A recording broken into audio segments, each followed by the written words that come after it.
आजचा दिवस खूप स्ट्रगल आणि खूप मेहनतीत गेला होता आणि त्याचसोबत घरामध्ये अशी स्वच्छता करून खूप फ्रेश वाटतं, ते सुद्धा मनाला एक शांती भेटली.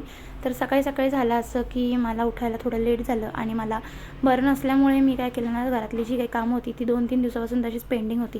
काय करायचं, कुठून करायचं, कुठं सुरुवात करायची काही उमजतच नव्हतं. कारण घरामध्ये इतके सगळे झाडू, फरशी त्यामुळे आणि त्यानंतर घरातली जी काही कपडे होते, तर 2-3 दिवसाचे कपडे जमा झालेले होते आणि धुवायला तर तुम्हाला माहितीच आहे की माझ्याकडे वॉशिंग मशीन नाही आहे. मी हातानेच वॉश करते, त्यामुळे सगळे धुणं आज मी धुवून टाकलं.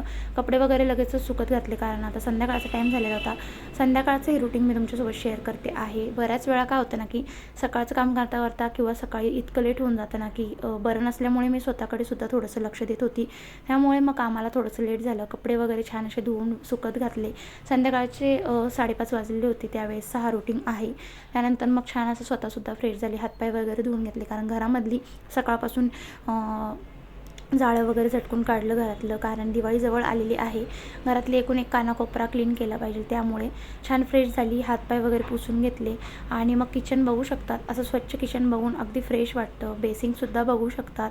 बेसिंगचा आणि किचनचा एक कानाकोपरा असा स्वच्छ, हॉल वगैरेसुद्धा बघू शकतात.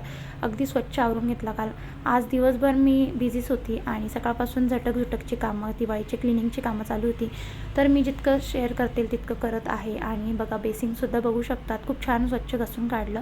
त्यानंतर शिवांश ते झोपलेला होता, तर त्याला थोडा वेळ ते झोपून दिलं, कारण मग तो झोपलेला असला तर माझं सगळं काम होऊन जातं, नाहीतर मग घरामध्ये डबल पसारा वाटतो. त्यानंतर मग एवढी कपडे धुतले, जी काही कपडे धुतलेले आहे तर सगळे असे सुकत घातले आणि आता 1 ते 1.5 दिवस लागले इतके कपडे सुकायला. त्यानंतर बाल्कनीमध्ये असं सुंदर असं वातावरण झालेलं होतं. संध्याकाळचे 6 वाजलेले होते.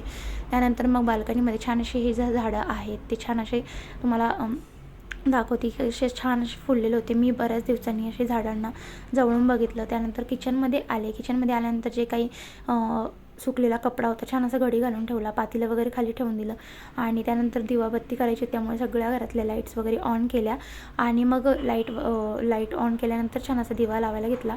तर दिवा लावताना बऱ्याच वेळा काय होतं ना, की माझ्याकडनं तेल सांडतं किंवा मग घाई गडबडीमध्ये काही ना काही होतच असतं. त्यामुळे आज छान असं शांततेने मी असे संध्याकाळची अगरबत्ती केली.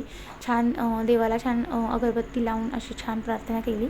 त्यानंतर मग परत एकदा किचनमध्ये आले. किचनमध्ये आल्यानंतर जे काही सकाळची भांडी, रात्रीची भांडी जमा झालेली होती, सगळी घासून घेतली. किचन काउंटर अगदी क्लीन केला आणि त्यानंतर भांडी सगळी अशी मांडणीला लावून देऊया म्हटलं, कारण संध्याकाळचा स्वयंपाक असतो, चहा वगैरे ठेवायचा असतो. असा पसारा असला तर अजून जमा होतो. आणि हे चमच्याचं तर मी जत्रेतून घेतलं होतं, तुम्हाला दाखवलेलंच होतं. त्यानंतर हे संध्याकाळचं छान असं कापूरदानी लावली, कापूर लावलं आणि छान डोळ्यामध्ये ड्रॉप घातला. असा होता आजचा रुटीन. छान